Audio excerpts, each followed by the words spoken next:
Bharatiya Janata party ने दिल्ली चुनाव के समय दिल्ली वालों से कई वादे किए। उन्होंने ये पर्चा मोदी जी की गारंटी के नाम से बांटा। इसमें पहला वादा है कि दिल्ली की हर महिला को 2500 रुपए प्रति माह की आर्थिक सहायता दी जाएगी। भारतीय जनता पार्टी ने ये बार बार कहा कि जैसे ही सरकार बनेगी, पहली कैबिनेट की बैठक में दिल्ली की हर महिला को 2500 रुपए की आर्थिक सहायता का निर्णय होगा और 8 मार्च तक दिल्ली की हर महिला के खाते में 2500 रुपए की पहली किश्त आ जाएगी।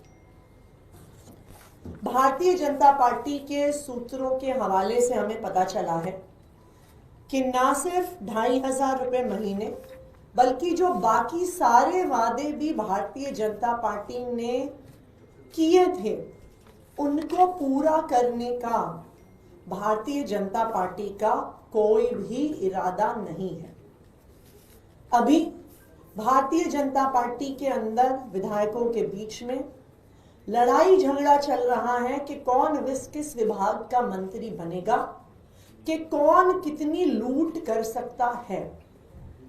और उन्होंने ये प्लान बनाया है कि अपने वादे ना पूरे करने का ठीकरा वो आम आदमी पार्टी पर फोड़ेंगे और कहेंगे कि जी हम वादे इसलिए नहीं पूरे कर पाए क्योंकि दिल्ली सरकार के पास पैसा नहीं है, क्योंकि आम आदमी पार्टी ने दिल्ली सरकार को एक वित्तीय संकट में डाल दिया और ये बहाना करके अपनी लूट को छुपाने की कोशिश करेंगे, अपने वादे ना पूरे करने, अपने वादे तोड़ने को के बहाने बनाएंगे।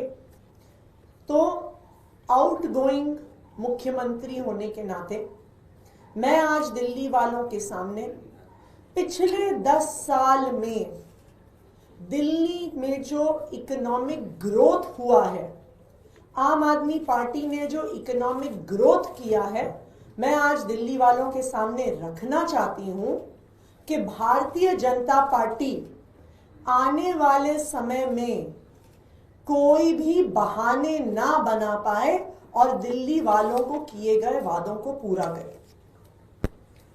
आम आदमी पार्टी की सरकार 2015 में बनी थी। 2014-15 में दिल्ली में राष्ट्रपति शासन था। उस दौरान अरुण जेटली जी जो केंद्र में वित्त मंत्री थे, उन्होंने बजट पेश किया था दिल्ली का। तब दिल्ली का कुल बजट 2014-15 में 31,000 करोड़ 31,000 करोड़ का था। दिल्ली के बजट में समझने वाली बात यह है कि दिल्ली को केंद्र सरकार से कोई पैसा नहीं मिलता। तो दिल्ली का जो बजट होता है वो दिल्ली के खुद के रेवेन्यू से आता है। पहले वैट से आता था, अब जीएसटी, एक्साइज वगैरह से आता है।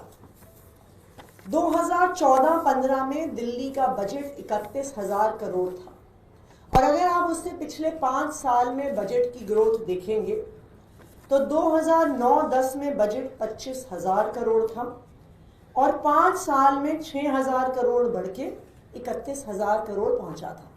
यानी 5 साल में 6,000 करोड़ की ग्रोथ दिल्ली के बजट में हुई आम आदमी पार्टी की सरकार आने से पहले। आम आदमी पार्टी की सरकार आने के बाद क्या हुआ?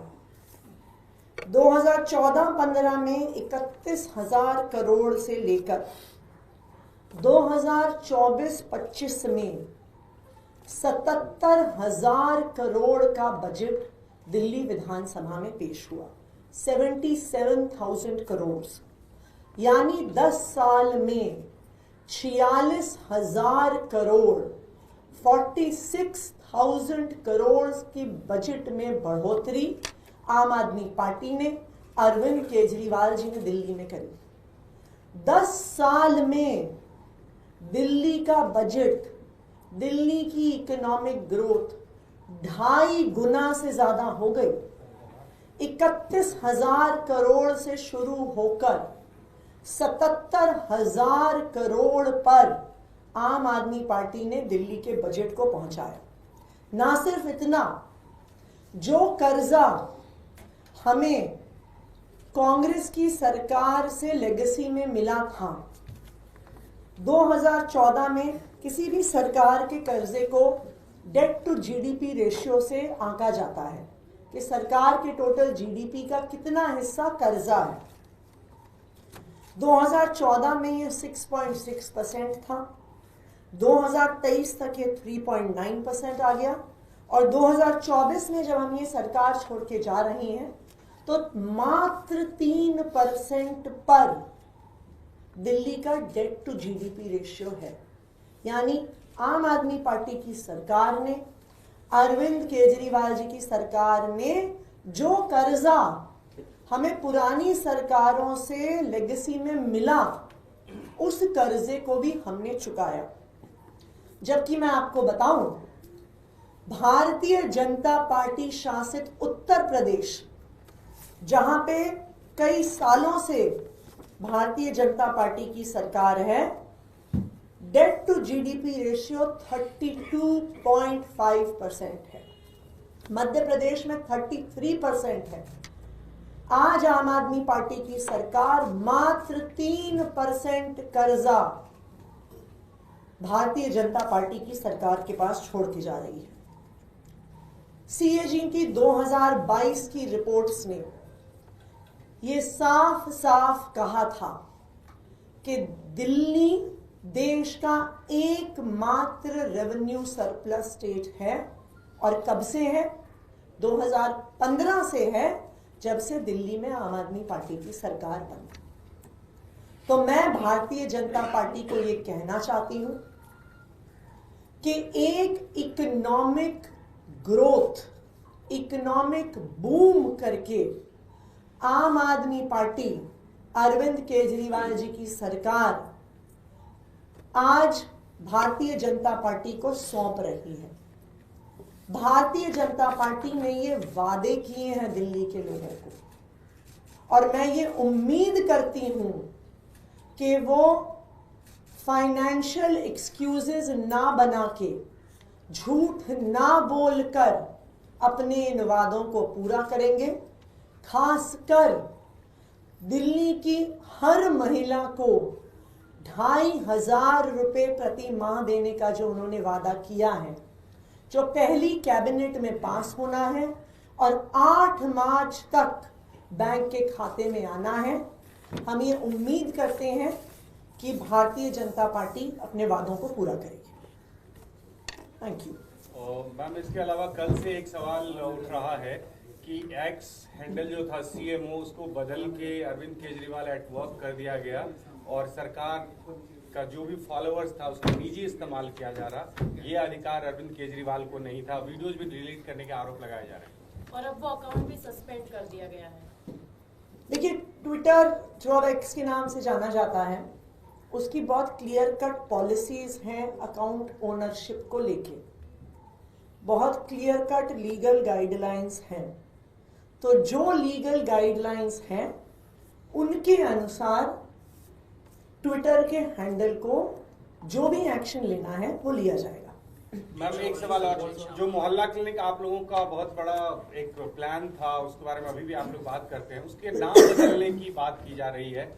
खबर यह है कि केंद्रीय स्वास्थ्य मंत्रालय के द्वारा उसको आरोग्य मंदिर नाम दिया जाएगा और इंफ्रास्ट्रक्चर और इन सब में भी बदलाव करने की कोशिश की जाएगी। देखिए, हम तो बीजेपी वालों से कहेंगे नाम बदलने के बजाय कुछ काम करें। दिल्ली वालों ने उनको जनादेश दिया है। खबरें तो उनके अंदर से यही आ रही हैं जो मैंने आपको बताया कि उनका काम करने का इरादा नहीं है और लूटने का इरादा है, और उस लूट का ठीकरा आम आदमी पार्टी पे फोड़ने का इरादा है। और आज इसीलिए दिल्ली सरकार की वित्तीय स्थिति जो हम हैंडओवर करके भारतीय जनता पार्टी को जा रहे हैं, कि जिस तरह से 10 साल में 2.5 गुना दिल्ली का बजट आम आदमी पार्टी ने बढ़ाया है, इससे ये बिल्कुल साफ है कि दिल्ली एक रेवेन्यू सरप्लस स्टेट है और हम ये उम्मीद करते हैं कि भारतीय जनता पार्टी अपने वादे पूरे करेगी। पहली कैबिनेट की बैठक में दिल्ली की हर महिला को 2,500 रुपए महीने देने का वादा पूरा करेगी और 8 मार्च तक हम ये पैसे हमारे अकाउंट में आ जाएंगे, इसका इंतजार करें। बीजेपी के नेता जयंती से भी मिलने वाले हैं ट्विटर के मामले में।